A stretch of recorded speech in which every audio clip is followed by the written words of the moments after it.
bolam, ye bo'ldingmi? Mana hammasini ham yeb ol. Bo'ldi, ona qonim to'yib ketdi-yu. Bu nima degani? Erkak kishi ko'p ovqat yeb yurish kerak.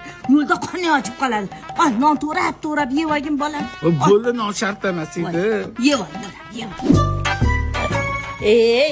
O'zing ham chin moldek yeysan. Ovqatni tomdan tashlaysan. Qaray piyni ham boylamayapsan. Amunda zalga chiqib, ko'chalarda yugursang o'lasanmi? Qonim to'qitsam ovqat berasiz. Ovqat bersa yeyverasanmi moldek? To'yganingni bilmaysanmi? Xo'p. Og'ayni mana shu azgina olib ketib turib qo'y. Qonim to'ydi, o'rta. Ol ketadi senga qoningga qara. O'zimnikini ham yo'mayapman, qonim to'yib ketganida. O'zi bilinib turuvdi, yurish-turishing ham o'zgarib qolgan. 1-2 sim top bizadan irganani yopib qoldingmi? Irganmayapman, qonim to'ydi deyman. Irgan olsan. Mashina esan qutulamanmi? Okey. Ahmad uji yurolmay qolibsan, qara seni ko'rib boru rahmim kelib ketyapti. Har kuni o'tirish choqini azgina nafsing tiygan, semizlikni boru qo'y ko'taradi. Ertaga kasaldan boshing chiqmaydi, o'rta. Xo'p. Okey.